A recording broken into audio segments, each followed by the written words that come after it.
Hello दोस्तों, नमस्कार। सा कोचिंग क्लासेस के ऑनलाइन प्लेटफॉर्म पर आपका स्वागत है।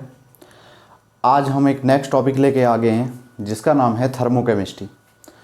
ये टॉपिक हम ग्रेजुएशन के स्टूडेंट यानी कि बीएससी थर्ड सेम के स्टूडेंट के लिए लेके आए हैं। बहुत ही इम्पोर्टेंट टॉपिक है थर्मोकेमिस्ट्री। तो समझते हैं क्या है थर्मोकेमिस्ट्री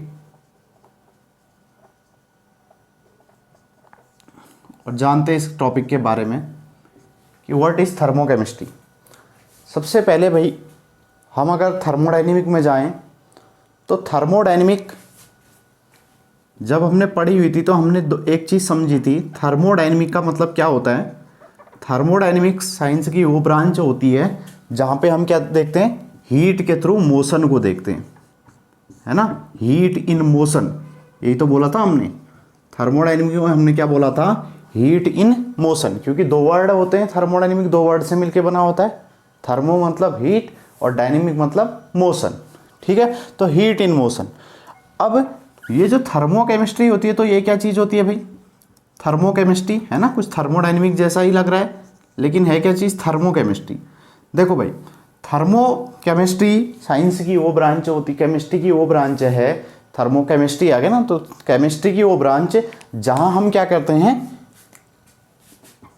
जो भी केमिकल रिएक्शन हो रही होगी, मान लो कोई केमिकल रिएक्शन हो रही है, उस केमिकल रिएक्शन के दौरान होने वाले हीट चेंज को स्टडी करते हैं, ठीक है। हम क्या करेंगे, यहाँ पे कुछ ना कुछ क्या होगा, अमाउंट ऑफ हीट चेंज होगा।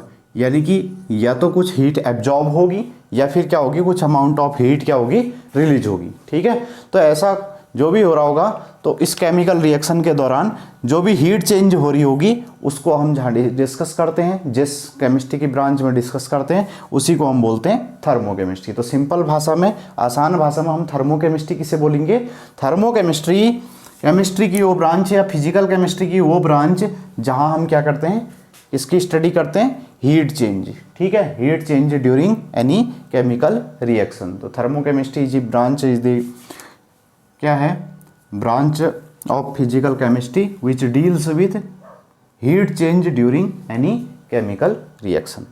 अब भाई देखिए, ये तो हो गया सिंपल, इसकी डेफिनेशन होगी। अब ये हीट चेंज किस तरीके से होता है, इस हीट चेंज को समझने की कोशिश करते हैं। देखिए भाई, कोई भी केमिकल रिएक्शन में लिखता हूँ, मान लो मेरे पास एक केमिकल रिएक्शन है A+B और इसने कुछ प्रोडक्ट बनाया जिसे हमने बोला C+D। A+B एक रिएक्टेंट हैं कोई, और ये क्या बना रहे हैं, C+D, इस तरीके से कुछ प्रोडक्ट बना रहे हैं, समझना भाई। अब आप जानते हो कि जब भी क्या होता है, ये बॉन्ड है A और B, ठीक है।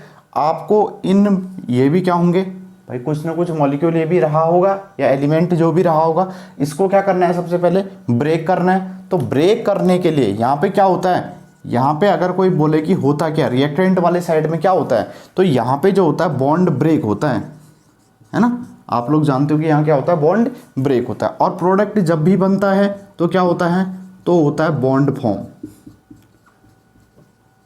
ठीक है। तो भाई आप जानते हो गुरुजी, जब क्या होता है, बॉन्ड ब्रेक होता है तो हमको क्या करना होता है, एनर्जी उस वक्त क्या होती है, एब्जॉर्ब होती है, क्योंकि ज़रूरत पड़ती है ना एनर्जी की। बॉन्ड ब्रेक होगा तो क्या होगा भाई, मान लो ये एक लकड़ी है, अभी तो ये मार्कर है ना, वैसे मान लो सपोज एक लकड़ी है, इसको तोड़ना है, इसके दो टुकड़े करने हैं, ठीक है। तो दो टुकड़े करने हैं तो क्या होगा, आपको एनर्जी देनी पड़ेगी। तो एनर्जी देनी पड़ेगी तभी तो क्या होगा, बॉन्ड ब्रेक होगा। तो उस केस में एनर्जी क्या होती है, एब्जॉर्ब होती है। और जब भी बॉन्ड फॉर्म होता है, बॉन्ड बन गया, तो बनने के बाद क्या होती है, वहाँ से एनर्जी क्या होती है, रिलीज होती है, ठीक है। एनर्जी क्या होती है, रिलीज होती है। और केमिस्ट्री में हम जानते हैं जब भी एनर्जी रिलीज होती है वो किस प्रोसेस के दौरान होती है, ऐसी प्रोसेस क्या कहलाती है, एक्जोथर्मिक कहलाती है, ठीक है ना। केमिस्ट्री में हम क्या बोलते हैं, एक्जोथर्मिक। भाई हीट रिलीज होगी एक्जोथर्मिक, हीट एब्जॉर्ब होगी, एनर्जी एब्जॉर्ब होगी तो हम बोलेंगे एंडोथर्मिक। तो ये बात आप जानते भी हो, ठीक है। तो सिंपली बात, हम थर्मोकेमिस्ट्री में क्या पढ़ेंगे, हीट चेंज पढ़ेंगे किसी केमिकल रिएक्शन के दौरान। अब वो किस किस तरीके से होते हैं इस चीज़ को, और कहाँ कहाँ पे होते हैं, अब हम इसकी बात करेंगे। अब सबसे पहली बात हम क्या करेंगे, जो ये हीट चेंज हो रही है इसे हम क्या बोलेंगे, हीट ऑफ रिएक्शन बोलेंगे। इसे क्या बोलेंगे, हीट ऑफ रिएक्शन। और इस हीट ऑफ रिएक्शन को सबसे पहले समझ लेते हैं, ठीक है। सबसे पहले हम क्या समझेंगे, इस हीट ऑफ रिएक्शन के बारे में समझ लेंगे, ठीक है। तो देखिए हीट ऑफ रिएक्शन क्या होती है, समझते हुए चलना है भाई, रटना नहीं है कोई भी चीज। हीट ऑफ रिएक्शन, इस हीट ऑफ रिएक्शन की स्टडी करते हैं।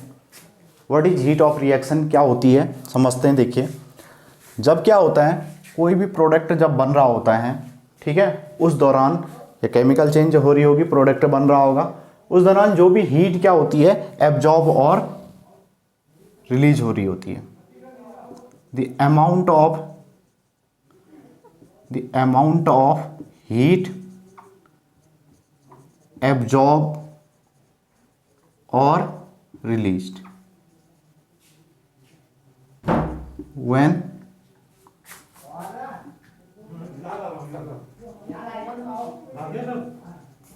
substance is formed,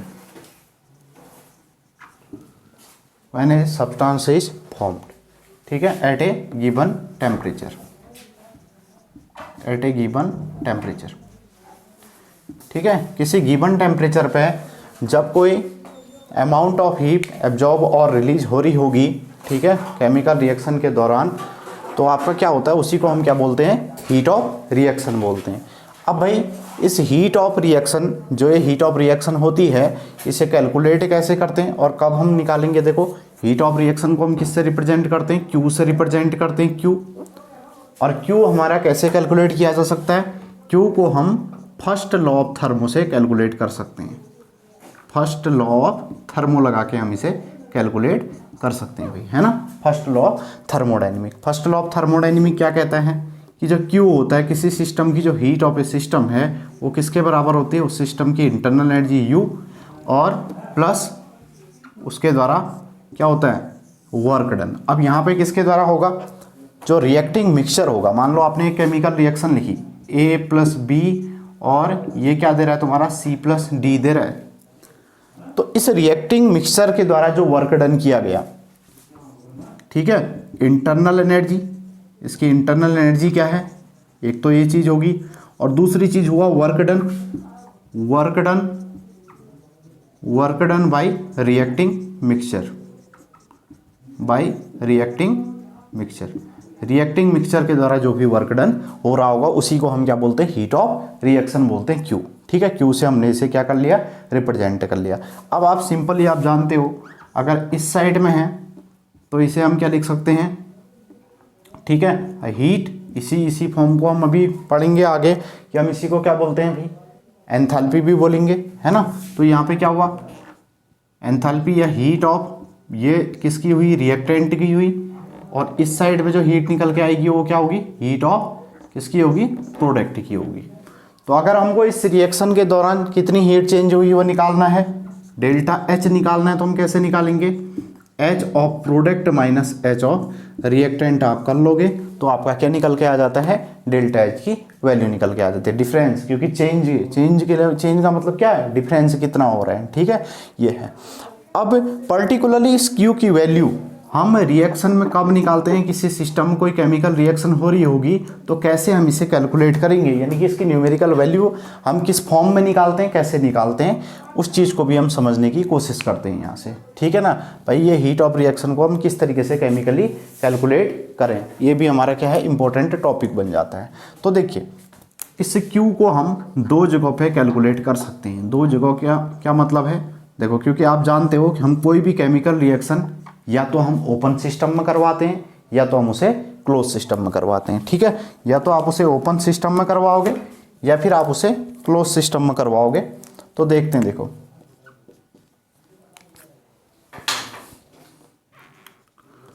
open system और दूसरा क्लोज सिस्टम।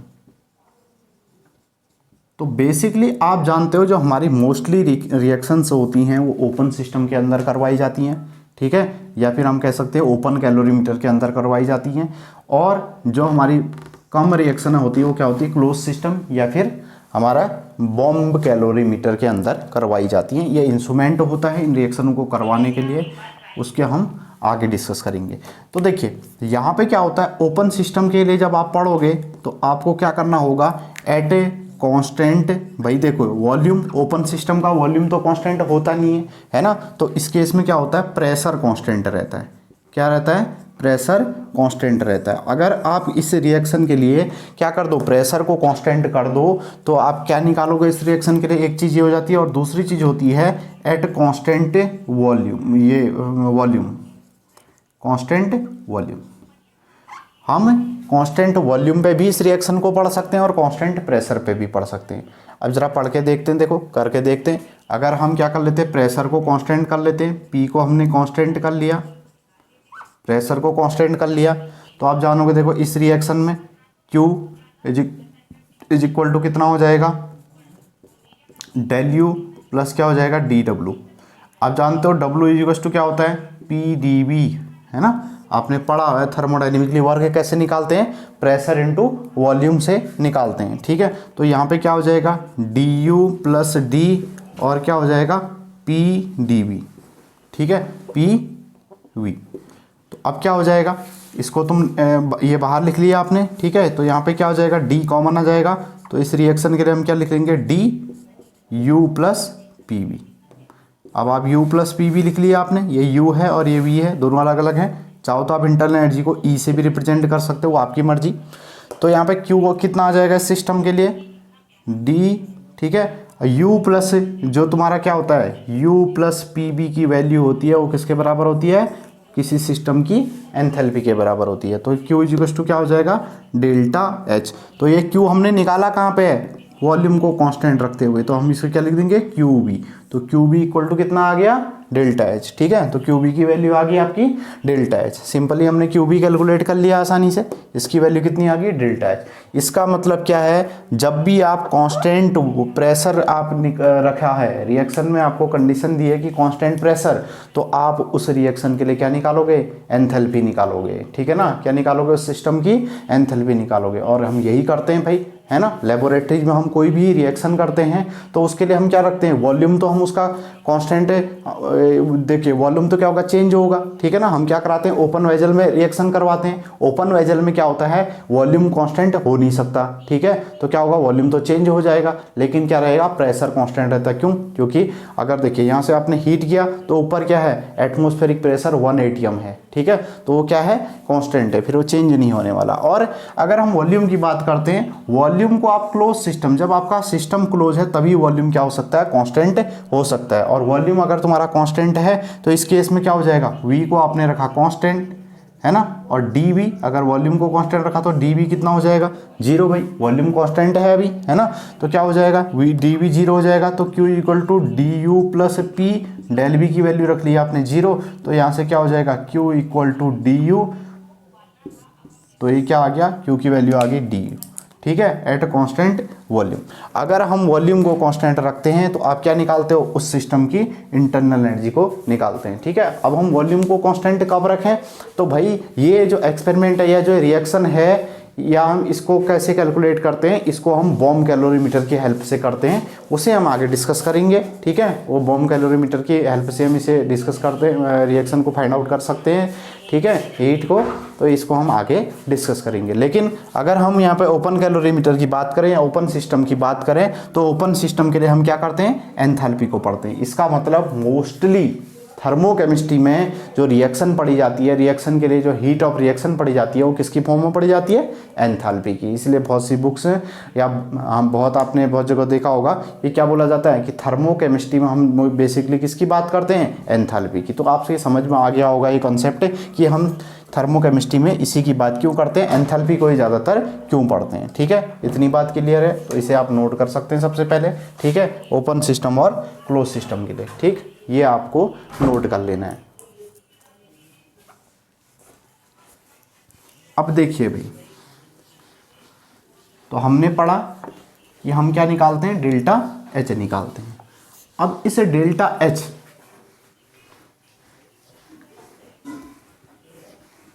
के बेस पे अलग अलग टाइप की हमारी रिएक्शन हो सकती हैं, ठीक है। इसके बेस पे हमारी क्या हो सकती है, ये हीट ऑफ रिएक्शन को हमने पढ़ लिया, ठीक है। अब ये डेल्टा एच की जो वैल्यू है, ठीक है, क्योंकि एंथैल्पी ऑफ सिस्टम अगर तुम पढ़ते हो तो हम क्या पढ़ेंगे, टाइप्स ऑफ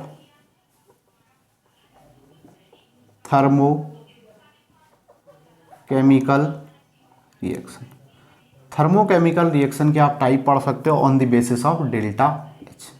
मैंने बोला डेल्टा एच क्या चीज़ होती है, डेल्टा एच किसी सिस्टम की एंथैल्पी होती है। इसे कैलकुलेट जनरली कैसे किया जाता है कि भाई डेल्टा एच कैसे कैलकुलेट करोगे, प्रोडक्ट की एंथैल्पी माइनस रिएक्टेंट की एंथैल्पी, इस तरीके से हम फाइंड आउट कर सकते हैं।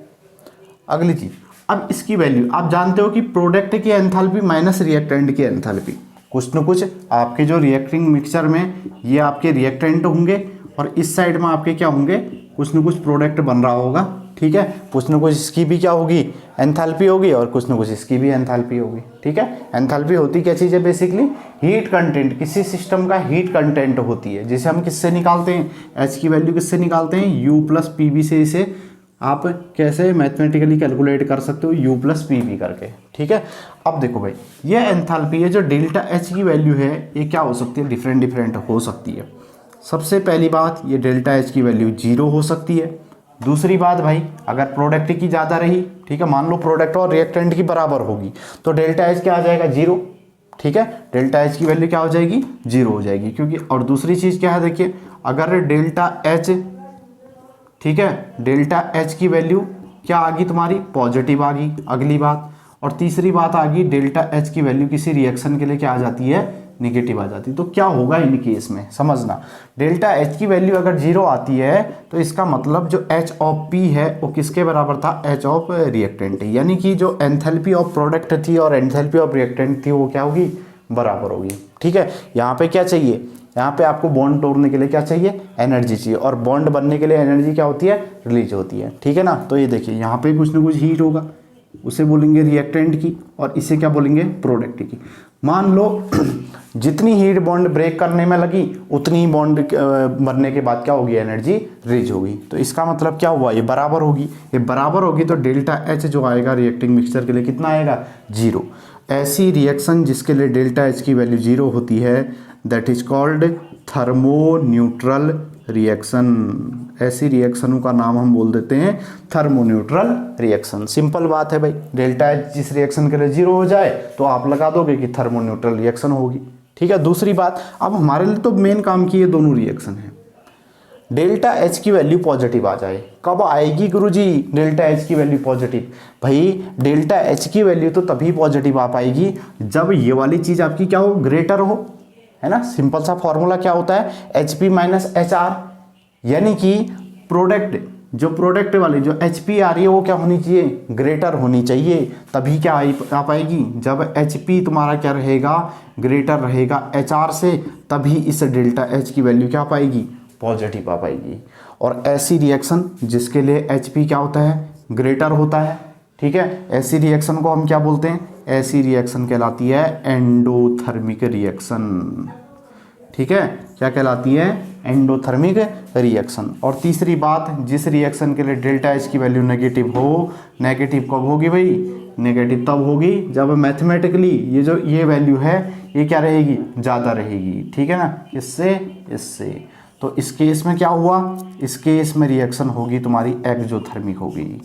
तो ये बात आप समझ चुके हो। ऐसी रिएक्शन को हम क्या बोलते हैं, एक्जोथर्मिक, ऐसी रिएक्शन को हम क्या बोलते हैं, एंडोथर्मिक। डी एल एच की वैल्यू क्या होनी चाहिए, पॉजिटिव, और डेल एच की वैल्यू यहाँ पे क्या होनी चाहिए, नेगेटिव होनी चाहिए, ठीक है। तो क्या हो जाते हैं, इस बेसिस पे 3 टाइप की रिएक्शन होती है, यानी कि thermo neutral reaction, exothermic reaction, endothermic reaction. ये 3 टाइप की रिएक्शनें होती हैं जिन्हें हम थर्मोकेमिस्ट्री में क्या करेंगे, डिस्कस करेंगे। आप जानते हो अगर हम रिएक्शन को एक्जोथर्मिक लिख रहे हैं तो कैसे लिखते हैं भाई, ये देखा A प्लस B, ठीक है ना, यहाँ पे C प्लस D दे रहा, तो आपका क्या हुआ, एक्जोथर्मिक रिएक्शन आपने लिखी, ठीक है।